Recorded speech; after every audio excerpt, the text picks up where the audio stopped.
Hello மாமிஸ், இன்றைக்கி நம்ம சேனலில் வெயில் காலத்துக்கு ஏற்ற மாதிரி குழந்தைங்களுக்கு ஒரு சூப்பரான டயட் பிளான் தான் பார்க்க போகிறோம். இதில் நான் ஷேர் பண்ணியிருக்க ரெசிபிஸ் எல்லாமே பேபியோட ஹெல்தியான வெயிட் கெயினுக்கு ரொம்பவே ஹெல்ப்ஃபுல்லாக இருக்கும். அது மட்டும் இல்லாமல் குழந்தைங்களுக்கு வெயில் காலத்தில் பசி எடுக்காமல் வயிறு மந்தமாக இருக்கும். ஸோ நல்லா டைஜஸ்ட் ஆகி பசி எடுக்கிறதுக்கு என்னெல்லாம் சேர்க்கலாம் அப்படின்னு நிறைய டிப்ஸ் ஷேர் பண்ணியிருக்கேன் வீடியோவில். அதோட சம்மரில் பேபிக்கு பெஸ்ட்டான உடம்பு குளிர்ச்சியாக வச்சுக்கக்கூடிய உணவுகளோட லிஸ்ட்டும் ஷேர் பண்ணியிருக்கேன். வீடியோ கண்டிப்பாக ரொம்பவே யூஸ்ஃபுல்லாக இருக்கும். வீடியோ போகிறதுக்கு முன்னாடி நம்ம சேனலை மறக்காமல் சப்ஸ்கிரைப் பண்ணிவிட்டு பக்கத்தில் இருக்க நோட்டிஃபிகேஷன் பெல்லையும் ப்ரெஸ் பண்ணி வச்சுக்கோங்க.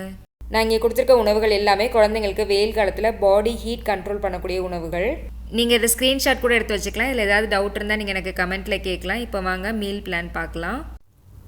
ஃபஸ்ட்டு குழந்தைங்களுக்கு நம்ம காலையில் என்ன ஃபுட்டு கொடுக்கலாம் அப்படின்னு பார்க்கலாம். இது பண்ணுறதுக்கு 2 டேபிள் ஸ்பூன் அளவு வெள்ளை அவல் நல்லா வாஷ் பண்ணிவிட்டு மூழ்கிற அளவு தண்ணி சேர்த்து ஒரு 10 நிமிஷமாக ஊற வச்சுருந்தேன். இதுக்கு ஒரு 1/4 கிளாஸ் அளவு தண்ணி சேர்த்து ஒரு 2-3 நிமிஷத்துக்கு கொதிக்க விட்டுக்கலாம். வெள்ளை அவல் எல்லா சீசனுக்குமே குழந்தைங்களுக்கு கொடுத்துக்கலாம், சூட்டபுளாக இருக்கும். அவல் நல்லா வெந்ததுக்கப்புறம் அடுப்பை அமர்த்திட்டு ஆறுனதுக்கப்புறம் இதோட 2 டேபிள் ஸ்பூன் அளவு தயிர் சேர்த்துக்கலாம். தயிர் குழந்தைங்களுக்கு 7 மாதத்துலேருந்து பயப்படாமல் தாராளமாக கொடுக்கலாம். தயிர் சேர்த்துக்கிறனால சளி பிடிக்காது. வெயில் காலத்தில் உடம்பை குளிர்ச்சியாக வச்சுக்கிறதுக்கு தயிர் கண்டிப்பாக முக்கியமாக சேர்த்துக்கணும். அது மட்டும் இல்லாமல் நம்ம கெட்டி தயிராக சேர்த்துக்கும் போது அதில் உள்ள குட் ஃபேட் குழந்தைங்களோட வெயிட் கெயினுக்கும் பிரெயின் டெவலப்மெண்ட்டுக்கும் ரொம்பவே ஹெல்ப்ஃபுல்லாக இருக்கும். இதோட கொஞ்சமாக மிளகுத்தூள் சேர்த்துக்கிறேன். இந்த மாதிரி சேர்த்துக்கும் போது குழந்தைங்களுக்கு சளி பிடிக்காது. வெயில் காலத்தில் அதிகமாகவும் மிளகுத்தூள் சேர்த்துடக்கூடாது. குழந்தைங்களுக்கு வெயில் காலத்தில் பாடி ஹீட்னால் வாயில் புண்ணு வர்றது, வயிற்றில் புண்ணு வர்றது, இல்லை மோஷன் போகிற இடத்துல எரிச்சல் இருக்குது, இதெல்லாம் வர்றதுக்கு நிறையவே சான்சஸ் இருக்குது. அதனால் குழந்தைங்களுக்கு டெய்லியுமே 1 டேபிள் ஸ்பூன் அளவு இல்லை 2 டேபிள் ஸ்பூன் அளவு தயிர் தாராளமாக சேர்த்துக்கலாம். அடுத்து வெயில் காலத்தில் வாரத்தில் ஒரு நாள் கண்டிப்பாக சேர்த்துக்க வேண்டிய புதினா சாதம் எப்படி பண்ணுறது அப்படின்னு பார்க்கலாம். புதினால நிறைய பெனிஃபிட்ஸ் இருக்குது. குறிப்பாக வெயில் காலத்தில் இது ஒரு மேஜிக் ஃபுட் அப்படின்னே சொல்லலாம். இது பண்ணுறதுக்கு புதினா அப்புறம் கொத்தமல்லி ரெண்டும் சேர்த்து ஒரு கைப்பிடி அளவு எடுத்திருக்கேன். புதினா பாடி ஹீட் கண்ட்ரோல் பண்ணக்கூடியது. அதோட வெயில் காலத்தில் குழந்தைங்களுக்கு பசி எடுக்காது, வயிறு மந்தமாக இருக்கும். அந்த மாதிரி நேரத்தில் நம்ம புதினா அடிக்கடி சேர்க்கும்போது குழந்தைங்களுக்கு வயிறு நல்லா ஃப்ரீயாக இருக்கும். செரிமானத்தன்மை அதிகரித்து நல்லா பசி எடுத்து சாப்பிடுவாங்க. இதோட கொஞ்சமாக சீரகம், ஒரு 2 முந்திரி நாளே ஊற வச்சது இதையும் சேர்த்துக்கலாம். சேர்த்துட்டு இதோட 1 டேபிள் ஸ்பூன் அளவு வறுத்த வேர்க்கடலை சேர்த்துக்கலாம். உங்களுக்கு வேர்க்கடலை வேண்டாம் அப்படின்னா விட்டுக்கலாம். இதை தோல் எடுக்கணும் அப்படின்னு தேவையில்லை, இதை அரைக்க போகிறனால. நம்ம வேர்க்கடலை முந்திரி பருப்புலாம் சேர்க்கும் போது குழந்தைங்களுக்கு நல்லா ஹெல்த்தியான வெயிட் கெயின் இருக்கும். கொஞ்சமாக இஞ்சி, 2 பல் பூண்டு. இஞ்சி பூண்டு கம்மியாகவே சேர்த்துக்கோங்க, அதிகமாக சேர்த்துட வேண்டாம். வெங்காயம், தக்காளி கொஞ்சம் சேர்த்துட்டு இதை இப்போ நல்லா ஃபைன் பேஸ்ட்டாக வேணுங்கிற அளவு தண்ணி சேர்த்துட்டு அரைச்சிக்கலாம்.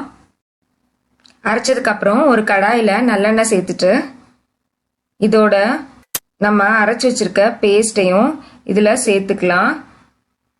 இதோட நான் மிக்ஸி கழுவுன தண்ணியையும் சேர்த்துக்கிறேன். கொஞ்சம் தண்ணியாக இருந்தால் பரவாயில்ல, நம்ம குழந்தைக்கு தான் கொடுக்க போகிறனால. புதினாவோட பச்சை வாசம் போகிற வரைக்கும் நல்லா ஒரு 3லேருந்து 4 நிமிஷம் வரைக்கும் குக் பண்ணிக்கலாம். நல்லா பச்சை வாசம்லாம் போனதுக்கப்புறம் இதில் சாதம் சேர்த்துக்கிறேன். வடிச்சிட்டு நல்லா மசிச்சு வச்சுருக்கேன். இதோட தேவையான அளவு மிளகுத்தூள், தேவையான அளவு உப்பு, 1 வயசுக்கு மேலே உள்ள குழந்தைங்களுக்கு. இதோட ஒரு 4 சொட்டு அளவு லெமன் பிழிஞ்சு விட்டுக்கிறேன். இதுலேயும் பிழிஞ்சு விட்டுட்டு குழந்தைங்களுக்கு கொடுக்கறதுக்கு முன்னாடி லாஸ்ட்டாக வாசத்துக்காக கொஞ்சமாக நல்லெண்ணெய் சேர்த்துட்டு கொடுக்கலாம். இந்த மாதிரி கொடுக்கும்போது குழந்தைங்க நல்லா விரும்பி சாப்பிடுவாங்க, டேஸ்ட்டாக இருக்கும். வாரத்தில் 2 நாள் கீரை கொடுக்கணும். ஒரு நாள் நம்ம இந்த மாதிரி புதினா, கொத்தமல்லி, கருவேப்பிலை அந்த மாதிரி கூட சேர்த்துக்கலாம். அடுத்து ஸ்நாக்ஸ் டைமுக்கு என்ன கொடுக்குறது அப்படின்னு பார்க்கலாம். இந்த டைமில் நிறையா ஃப்ரூட்ஸ் கொடுக்கலாம். சீசனல் ஃப்ரூட்ஸ் கண்டிப்பாக கொடுக்கணும். அதிக நீர்ச்சத்துள்ள காய்கறிகள், பழங்கள் அந்த மாதிரி இந்த டைமில் குழந்தைங்களுக்கு பார்த்து கொடுத்துக்கலாம்.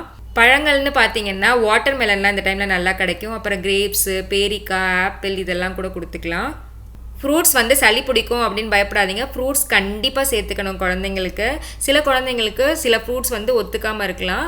அதனால் ஃபஸ்ட் டைம் கொடுக்கும்போது கொஞ்சமாக கொடுத்து பாருங்கள். எது குழந்தைக்கு நல்லா சூட் ஆகுதோ அந்த ஃப்ரூட்ஸ் நல்லா குழந்தைங்களுக்கு அடிக்கடி நம்ம சேர்த்துக்கலாம். அடுத்து டின்னருக்கு என்ன கொடுக்கலாம் அப்படின்னு பார்க்கலாம். டின்னருக்கு நான் இன்றைக்கி ஜவ்வரிசி கிச்சடி பண்ணி காமிச்சிருக்கேன். ஜவ்வரிசி வெயில் காலத்தில் கொடுக்குறதுக்கு பெஸ்ட்டான ஃபுட் அப்படின்னு சொல்லலாம். ஏன்னா அது பாடி ஹீட் கண்ட்ரோல் பண்ணக்கூடியது. அது மட்டும் இல்லாமல் இது வெயிட் கெயின் ஆகிறதுக்கு ஒரு சூப்பர் ஃபுட் அப்படின்னு கூட சொல்லலாம். நைட்டில் கொடுக்குறதுக்கு குழந்தைங்களுக்கு வயிறும் நல்லா ஃபில்லிங்காக இருக்கும், ஈஸியாக டைஜஸ்ட்டும் ஆயிரும். இது பண்ணுறதுக்கு குக்கரில் கொஞ்சமாக நெய் சேர்த்துட்டு இதோட 2 டேபிள் ஸ்பூன் அளவு கேரட் பொடி பொடியாக நறுக்கிட்டு சேர்த்துக்கிறேன். இப்போ இதோட கொஞ்சமாக பட்டாணி, 2 டேபிள் ஸ்பூன் அளவு பொடி பொடியாக நறுக்கின உருளைக்கிழங்கு இதெல்லாம் சேர்த்து நல்லா வதக்கி விட்டுக்கலாம். வெஜிடபிள்ஸ் வந்து நம்ம விருப்பம் தான். இதோட ப்ராக்கலி, காலிஃப்ளவர் இந்த மாதிரி கூட சேர்த்துக்கலாம். சேர்த்துட்டு இப்போ நம்ம ஊற வச்சிருக்க ஜவ்வரிசியும் இது கூட சேர்த்துடலாம். சேர்த்துட்டு இதுக்கு 1.25 கிளாஸ் அளவு தண்ணி சேர்த்துக்கிறேன். சேர்த்துட்டு இதோட கொஞ்சமாக மஞ்சள் தூள், அப்புறம் 1 வயசுக்கு மேலே உள்ள குழந்தைங்களுக்கு உப்பு சேர்த்துட்டு நல்லா மிக்ஸ் பண்ணிவிட்டு குக்கர் மூடி ஒரு 3 விசில் வர விட்டுறலாம். நான் குக்கரில் செய்கிறேன், உங்களுக்கு பேனில் வேணாலும் செய்யலாம். வெஜிடபிள்ஸை தனியாக அவிச்சிட்டும் சேர்த்துக்கலாம். 3 விசில் கழித்து ஓப்பன் பண்ணுறேன். ஃபஸ்ட்டு பார்த்தீங்கன்னா இந்த மாதிரி நல்லா தண்ணியாக சூப் மாதிரி இருக்கும். பட் போக போக நல்லா திக்காயிரும். கொஞ்ச நேரம் கழித்து செக் பண்ணுறேன், இந்த மாதிரி நல்லா திக்காயிருச்சு. இப்போ இதில் கொஞ்சமாக மிளகு சீரகத்தூள், அப்புறம் வாசத்துக்காக கொஞ்சமாக நெய் சேர்த்துட்டு நல்லா மசிச்சு விட்டுட்டு ஒரு பவுலில் மாற்றிக்கலாம். நம்ம பட்டாணிலாம் சேர்த்துருக்கனால நல்லா மசிச்சு விட்டு தான் குழந்தைக்கு ஊட்டி விடணும். நம்ம சேனலில் சம்மர் பேபி ஃபுட் ரெசிபீஸ் அப்படின்னு பிளேலிஸ்ட் இருக்குது. அதை நீங்கள் செக் பண்ணிங்கன்னா இன்னும் நிறையா ரெசிபி ஐடியாஸ் கிடைக்கும். இந்த வீடியோ உங்களுக்கு ரொம்பவே யூஸ்ஃபுல்லாக இருந்திருக்கும் நம்புறேன். இந்த வீடியோ பிடிச்சிருந்துச்சுன்னா லைக் பண்ணுங்கள். உங்கள் கருத்துக்களை எனக்கு கமெண்ட்டில் சொல்லுங்கள். உங்கள் ஃப்ரெண்ட்ஸ் அண்ட் ஃபேமிலி கூட கண்டிப்பாக இந்த வீடியோ ஷேர் பண்ணுங்கள். அப்புறம் நம்ம சேனலை மறக்காமல் சப்ஸ்கிரைப் பண்ணிக்கோங்க.